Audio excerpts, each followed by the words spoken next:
നമ്മുടെ class 9 CBSE ക്ലാസ്സുകളൊക്കെ നല്ല അടിപൊളിയായിട്ട് മുന്നോട്ട് പോയിക്കൊണ്ടിരിക്കുകയാണ്. നമ്മളിതേ ഓരോ സബ്ജക്റ്റിന്റെയും ഓരോ ചാപ്റ്ററുകളായിട്ട് വളരെ സിസ്റ്റമാറ്റിക് ആയിട്ട് തന്നെ പഠിച്ചുകൊണ്ടിരിക്കുകയാണ് അല്ലേ. നമ്മുടെ ക്ലാസ് 9 CBSE മക്കളെ സംബന്ധിച്ചിടത്തോളം ഏറ്റവും ഡിഫിക്കൽട്ട് ആയിട്ടുള്ള ഒരു കാര്യം എന്ന് പറയുന്നത് നമ്മുടെ ക്വസ്റ്റ്യൻ പേപ്പറിൽ കാണുന്ന MCQs ആണ്. നമുക്കറിയാം, നമുക്ക് കുറേ സെക്ഷൻസ് ആയിട്ടാണ് ക്വസ്റ്റ്യൻസ് ഉണ്ടാവാറുള്ളത്. അതിൽ നമ്മുടെ ആദ്യത്തെ സെക്ഷൻ A എന്ന് പറയുന്നത് നമ്മുടെ MCQs ആണ്, മൾട്ടിപ്പിൾ ചോയ്സ് ക്വസ്റ്റ്യൻസ് ആണ്. അതിനകത്ത് തന്നെ നമുക്ക് ഒരുപാട് ക്വസ്റ്റ്യൻസ് വരാറുണ്ട്. അതുകൊണ്ട് തന്നെ നമ്മുടെ ടോട്ടൽ മാർക്കിൽ നല്ലൊരു പെർസെൻറ്റേജ് നമ്മുടെ MCQസിൽ നിന്നാണ് വരുന്നത് അല്ലേ. അതുകൊണ്ട് തന്നെ MCQ നമ്മൾ എന്ത് ചെയ്യണം, കറക്റ്റ് ആയിട്ട് മുഴുവൻ മാർക്കും നമുക്ക് അവിടെ സ്കോർ ചെയ്തെടുക്കാൻ വേണ്ടി പറ്റണം. നമ്മൾ പറയാറുണ്ട് വളരെ ഈസി ആയിട്ട് നമുക്ക് മാർക്ക് സ്കോർ ചെയ്യാൻ പറ്റുന്ന ഒരു ഏരിയ ആണ് ഈ MCQ എന്ന് പറയുന്നത്. പക്ഷേ അതിന് പ്രോപ്പർ ആയിട്ടുള്ള ടൈം മാനേജ്മെന്റ് അത്യാവശ്യമാണ്. അപ്പോൾ എങ്ങനെയാണ് നമുക്ക് ഫാസ്റ്റ് ആയിട്ട് കറക്റ്റ് ആൻസർ ചൂസ് ചെയ്യാൻ പറ്റുക? അവിടെയാണ് നമ്മുടെ MCQs എന്താവുന്നത് നമുക്ക് സെറ്റ് ചെയ്തെടുക്കാൻ വേണ്ടി പറ്റുന്നത്. അതിന് നമുക്ക് ചെയ്യാൻ പറ്റുന്നത് മാക്സിമം നമ്മുടെ MCQs പ്രാക്ടീസ് ചെയ്യുക എന്നുള്ളതാണ്. എത്രത്തോളം നമ്മൾ MCQ പ്രാക്ടീസ് ചെയ്തുകൊണ്ടിരിക്കുന്നോ അത്രത്തോളം ഈസി ആയിട്ട് നമുക്ക് MCQ ക്രാക്ക് ചെയ്തെടുക്കാൻ വേണ്ടി പറ്റും. അതായത് ക്വസ്റ്റ്യൻ പേപ്പർ കയ്യിൽ കിട്ടുന്ന സമയത്ത് വളരെ ഫാസ്റ്റ് ആയിട്ട് തന്നെ നമുക്ക് ആൻസറുകൾ കണ്ടുപിടിക്കാൻ പറ്റും. അപ്പോൾ അതിന് വേണ്ടിയിട്ട് മക്കളെ ഹെൽപ്പ് ചെയ്യാൻ വേണ്ടിയിട്ടാണ് നമ്മുടെ നിഞ്ച ബാച്ച് ഉള്ളത്.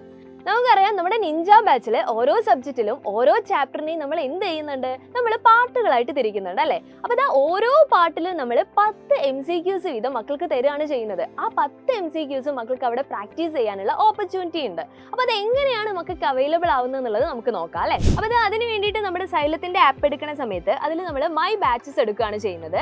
അവിടെ നമുക്ക് വേണ്ട നമ്മുടെ നിഞ്ച ബാച്ച് ഉണ്ടായിരിക്കും. അത് നമ്മൾ എടുക്കുന്ന സമയത്ത് നമുക്ക് കാണാം അല്ലേ, എല്ലാ സബ്ജക്റ്റും അവിടെ നമുക്ക് കാണാൻ പറ്റും. ഫിസിക്സ് ഉണ്ട്, കെമിസ്ട്രി ഉണ്ട്, ബയോളജി ഉണ്ട്. അപ്പോൾ നമുക്ക് വേണ്ട സബ്ജക്റ്റ്, ഫോർ എക്സാമ്പിൾ നമ്മളിത് അവിടെ കെമിസ്ട്രി എടുക്കുകയാണ്. അപ്പോൾ കെമിസ്ട്രി സബ്ജക്റ്റ് നമ്മൾ ചൂസ് ചെയ്ത് കഴിഞ്ഞാൽ അവിടെ കെമിസ്ട്രിയിലുള്ള ചാപ്റ്റേഴ്സ് നമുക്ക് കാണാൻ പറ്റും. അവിടെ ഫസ്റ്റ് ചാപ്റ്റർ ആയിട്ടുള്ള ബാറ്ററി ഇൻ അവർ സറൗണ്ടിങ്സ് ഞാൻ സെലക്ട് ചെയ്ത് കഴിഞ്ഞാൽ അവിടെ അതിൽ ഇതുവരെ പോയിട്ടുള്ള പാർട്ടുകൾ, ലൈവ് ക്ലാസ്സിന്റെ പാർട്ടുകൾ നമുക്ക് കാണാൻ പറ്റും.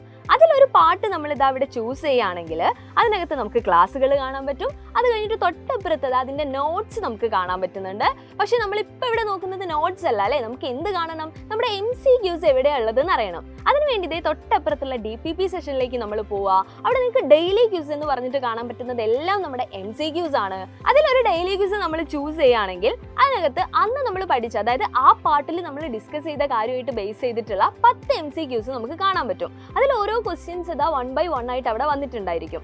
അവിടെ നമുക്ക് വേണ്ട ആൻസർ, അതായത് ക്വസ്റ്റ്യൻ വായിച്ചിട്ട് ഏതാണോ കറക്റ്റ് ആൻസർ അത് നമുക്ക് മാർക്ക് ചെയ്യാൻ പറ്റും. അവിടെ തന്നെ മോർ എന്ന് പറയുന്ന ഒരു ഓപ്ഷൻ നമ്മൾ ക്ലിക്ക് ചെയ്യുകയാണെങ്കിൽ അതിനകത്ത് സമ്മറി നമുക്ക് കാണാൻ പറ്റും. ആ സമ്മറിയിൽ നമ്മൾ ചൂസ് ചെയ്തിട്ടുള്ള ആൻസർ കറക്റ്റ് ആണോ അല്ലെ ഇൻകറക്റ്റ് ആണോ, നമ്മൾ എത്ര ക്വസ്റ്റ്യൻസ് സ്കിപ്പ് ചെയ്തു, എത്ര ടൈം നമ്മൾ അതിന് വേണ്ടി എടുത്തു, അതാണ് ഏറ്റവും ഇമ്പോർട്ടൻ്റ് അല്ലെ. എത്ര ടൈം കൊണ്ടാണ്, ഇനി നമ്മുടെ ആൻസർ കറക്റ്റ് ആണെങ്കിൽ തന്നെ ആ ആൻസർ കറക്റ്റ് ആക്കാൻ നമ്മൾ അതിന് വേണ്ടി എത്ര സമയം സ്പെൻഡ് ചെയ്തു എന്നുള്ളത് വരെ നമുക്ക് ഈ ഒരു ഫീച്ചറിൽ അവൈലബിൾ ആണ്. സോ നമ്മൾ ഓരോ സബ്ജക്റ്റിലും ഓരോ ചാപ്റ്ററിലും ഇത്രയധികം MCQs പ്രാക്ടീസ് ചെയ്യുന്നതുകൊണ്ട് തന്നെ നമ്മുടെ എക്സാം ആവുന്ന സമയത്ത് ഈ ഒരു MCQ സെക്ഷൻ എന്ന് പറയുന്നത് മക്കൾക്ക് ഒരു സമയത്തും ഒരു ടാസ്ക് ആയിട്ട് മാറില്ല. അപ്പോൾ നമ്മുടെ നിഞ്ച ബാച്ചിൽ ഇത്രയധികം ഫീച്ചേഴ്സ് ഉള്ള നമ്മുടെ നിഞ്ച ബാച്ചിൽ ഇതുവരെ ജോയിൻ ചെയ്യാത്ത ആരെങ്കിലും ഉണ്ടെങ്കിൽ എത്രയും പെട്ടെന്ന് തന്നെ നമ്മുടെ ബാച്ചിൽ ജോയിൻ ചെയ്യുക. നല്ല അടിപൊളിയായിട്ട് നമുക്ക് സെറ്റ് ആക്കി എടുക്കാം.